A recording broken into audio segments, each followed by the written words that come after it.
तो hey guys, welcome back to my channel. तो आज हम शुरुआत करने वाले हैं एक नए चैप्टर के साथ जिसका नाम है चैप्टर नंबर 9, ट्रेडिशनल रूलर। ये है हिस्ट्री का चैप्टर। तो यहाँ हम पहले शुरुआत करेंगे पिक्चर स्टडी के साथ।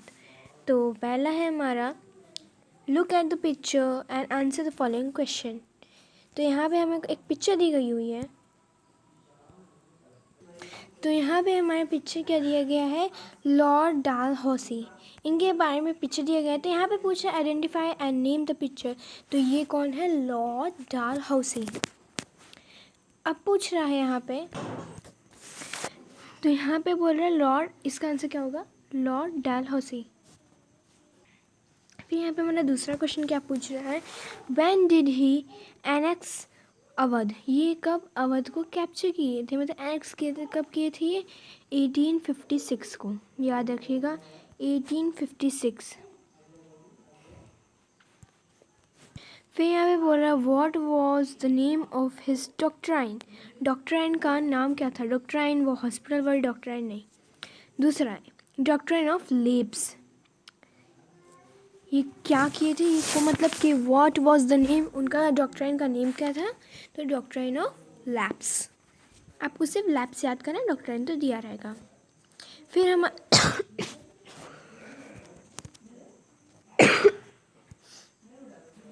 फिर यहाँ पे बोल रहा है name the Nawab of Awadh during this period, और जब वो कैप्चर करे थे अवध को तब उसका राजा नवाब कौन था, नवाब वाकिद अली शाह। कौन थे, नवाब वाजिद अली शाह थे हमारे। तो चलते हैं क्वेश्चन आंसर की तरफ। अब यहाँ पे शॉर्ट आंसर टाइप क्वेश्चन हम लोग पढ़ेंगे। तो पहला क्वेश्चन है हमारा कि write in brief about the first Anglo Mysore war. First Anglo Mysore war में क्या हुआ था, जो हैदर अली थे वो किसको ले लिए थे, निज़ाम और मराठास को अपनी तरफ कर लिए थे, क्या लालच देकर कि वो उन्हें उतना हिस्सा देंगे जितना वो जिस पे चेन्नई के मद्रास पे कैप्चर करने जा रहे हैं। तो फिर उन लोगों ने अटैक किया और वो कहाँ पहुँच गए, एकदम वॉल्स ऑफ मद्रास पहुँच गए। ओके, तो इसी पैराग्राफ में ये दिया गया है कि हैदर अली इन टर्न, कि हाँ यहाँ पे बोला Hyder Ali in turn brought both the Nizam and the Marathas to his side and promising them territory again. He launched an attack and reached to the walls of the Madras, Chennai. The English were forced to conclude the territory of Madras in AD 1769. तो चलते हैं, इसे अगर आपको screenshot लेनी है तो आप ले सकते हो। तो अब चलते हैं हमारे अपने दूसरे क्वेश्चन पे कि सेकंड क्वेश्चन हमारा briefly right about the territory of Mangalore. Territory of Mangalore के बारे में हमें लिखना है। तो चलिए आइए हमें पहले समझ लेते हैं टेरिटरी ऑफ मैंगलोर। जो टीपू सुल्तान थे ना, वो ये जो बहुत बड़ा संग्राम हो रहा था वो इंग्लिश की मदद से, जो मतलब ब्रिटिश थे उसकी मदद से रोके थे। किसमें, कौन से एडी में, 1784 में, 1784 में 784 बोथ साइड्स, और जो दोनों तरफ की थी उन्होंने प्रॉमिस किया कि आप दोनों कभी लड़ाई नहीं करोगे, आप प्रॉमिस करो। फिर वो दोनों प्रॉमिस करते हम सब एक दूसरे में कभी भेदभाव नहीं करेंगे और साथ मिलकर रहेंगे। तो इसी में दिया गया है Tipu Sultan concluded the long war with the English by the territory of Mangalore in AD 1784। Both side agreed to show a mutual relationship, लिखिए respect to each other territory. यहाँ पे आप लिख सकते हो agreed to show mutual respect to each other territories, या तो आप लिख सकते हो कि to show mutual relationship to each other. आ जाते हैं हम अपने तीसरे क्वेश्चन पर। हमारा तीसरा क्वेश्चन क्या है कि write in brief about the Maratha confederacy. हमें मराठा के कॉन्फेडरेंसी के बारे में लिखना है। तो मराठा की कॉन्फेडरेंसी 5 सिग्निफिकेंट चीफ में डिस्ट्रीब्यूट थे। वो क्या थे, the Maratha कॉन्फेडरेंसी consisted of 5 significant chiefs. तो पेशवा था पेशवा बाजीराव नहीं पेशवा. तो the Peshwa at Poona. The ईश्वर पूना मतलब पुनी. पुनी को आप पूना कह सकते हैं, आप पूना को पुनी कह सकते हैं. The Peshwa at Pune, the Gaikwad at Baroda, the Scindia at Gwalior, the Holkar at Indore, the Bhonsle at Nagpur. The Peshwa was the normal head of the confederacy. इसमें आपको याद करना है बस 5 चीज़ आपको याद करनी है. आपको ये आंसर बड़े मतलब भले बड़ा दिख रहा होगा पर ये बिल्कुल बड़ा नहीं है, ये बहुत ही छोटा आंसर है, बस आपको इसमें समझना है. The Peshwa at Pune, the Gaikwad at Baroda, the Scindia at Gwalior, the Holkar at Indore and the Bhonsle at Nagpur. और फिर बता रहा है यहाँ पे हमारी लास्ट लाइन देखिए कि जो पेशवा था वो नॉर्मल हेड था. वो हेड था किसका? कॉन्फिडेंसी का.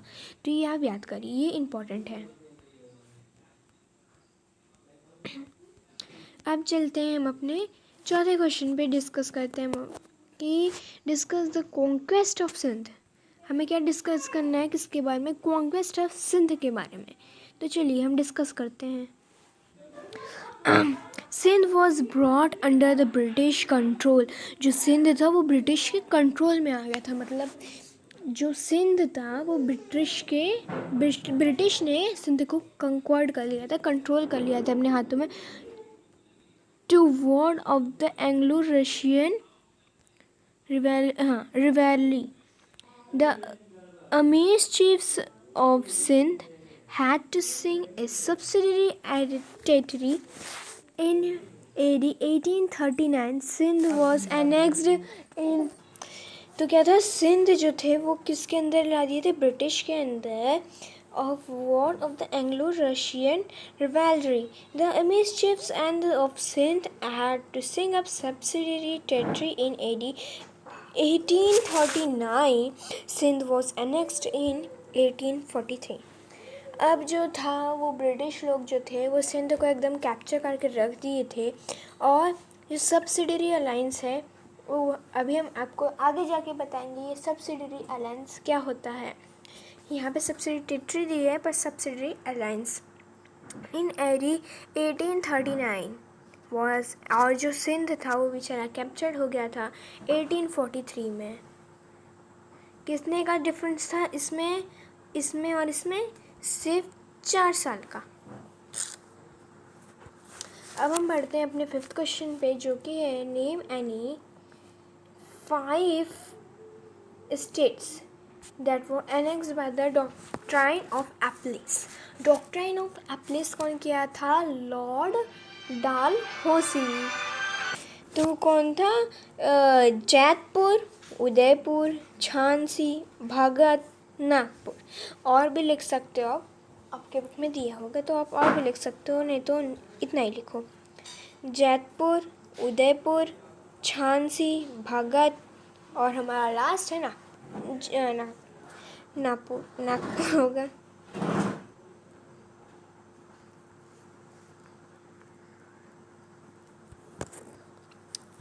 अब हमारा लॉन्ग आंसर अभी हम करने जा रहे हैं. तो हमारा लॉन्ग आंसर का फर्स्ट क्वेश्चन क्या है? Mention the causes and result of the third Anglo Mysore war. अभी हम लोग ने आगे किसके बारे में पढ़ा था? फर्स्ट एंग्लो मैसूर के बारे में नहीं पढ़ा. हाँ, फर्स्ट एंग्लो मैसूर के बारे में हमने आगे पढ़ा था. अब हम बात करते हैं थर्ड एंग्लो मैसूर के बारे में. The English entered into an alliance, subsidiary alliance with the Nizam and the Marathas and marched towards Srirangapattam, the capital of Tipu Sultan. Though Tipu Sultan fought bravely, yet he had so set free himself by the territory of Seringapatam in AD 1792. Tipu Sultan lost nearly half of his territories in Mysore to the Irish and also had to pay a war indemnity of 330 lakh of rupees. इतना rupees उन्होंने खर्च किया इस war में, किसने? टिप्पू सुल्तान ने। तो यहाँ अगर आपको स्क्रीनशॉट लेनी है तो आप स्क्रीनशॉट इसकी ले सकते हो। तो अब हम बढ़ते हैं दूसरे क्वेश्चन पे। What way the main causes and the result of the first Anglo Maratha war. जो फर्स्ट एंग्लो मराठा वॉर हुआ था उसमें हम लोग के क्या कॉज हुए, मेन कॉज, और उसका रिजल्ट क्या हुआ। फिर क्या है, after the death of Peshwa Madhav Rao first in AD 1772, a war of succession began for the seat of Peshwaship. The extreme struggle for power between the supporters of the infant Peshwa Madhav Rao II, led by Nana Padvinish and Raghunath Roy,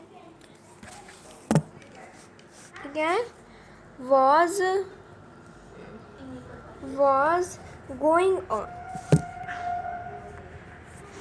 The British decided to intervene on half of Raghunath Roy. The Marathas, led by Nana Padvanish, supported Madhav Rao II.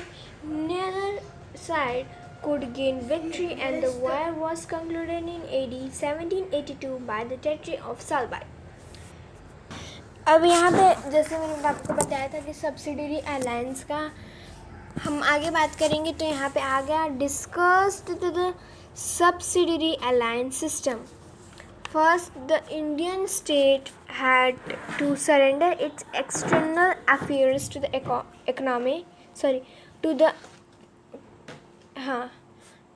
Company, जो India थी हमारी, और इसमें जो state थे ना उन लोग को पूरे लोग को सरेंडर कर देना था अपने कंपनी, मतलब जो आजू बाजू लोग के रहेंगे ब्रिटिश के लोग, उन्हें दे देना पड़ेगा, कुछ नहीं रखना पड़ेगा। और इसका करने का मतलब ये है कि अपनी पूरी ज़मीन, अपना पूरा खेत, घर सब उन लोग को दिया जाएगा और बोला जाएगा कि आप हम लोग को महीने महीने आप ये सब ज़मीन हम लोग के नाम कर दीजिए और आप हम लोग को रुपीस दीजिए करिए, हम लोग को टैक्स दीजिए करिए। The state had to maintain any army within its territories that was to be commanded by the British officer. The state was to accept a British resident as its headquarter. चलते हैं अपने चौथे question पे। Discuss the doctrine of Lapis. According to the doctrine, if the ruler of any dependent state died without a legitimate or the natural heir to the throne, then this state would directly be annexed or lapsed to the British Empire. हाँ, fifth question आ गया कि discuss the annexation of Awadh. Nawab Wazid Ali Shah, consequently the Nawab of accused of having misgoverned his kingdom. The Nawab and his administration was commended on insufficient and his flipsy ground. Uniformly, the kingdom of Awadh was annexed in AD 1856. तो हमारा fifth वाला answer क्या है? नवाब Wajid Ali Shah, consequently the Nawab was accused of having misgoverned his kingdom. The Nawab and the administration was condemned on insufficient and flimsy grounds. Unlimitedly, the kingdom of Awadh was annexed in 1856. तो यहाँ कब बोला गया है? यहाँ पे बोला गया है कि जो हमारा अवध था उसका एनेक्सेशन कब हुआ था, वो कब कैक्च मतलब गुलाम में कब आया था? 1856 में। तो यहाँ हमारा चैप्टर का क्वेश्चन आंसर और पिक्चर बेस्ड क्वेश्चन जो हमारा था वो सब हो गया है। अगर आपको मेरा वीडियो अच्छा लगा तो लाइक और सब्सक्राइब जरूर कर दीजिएगा।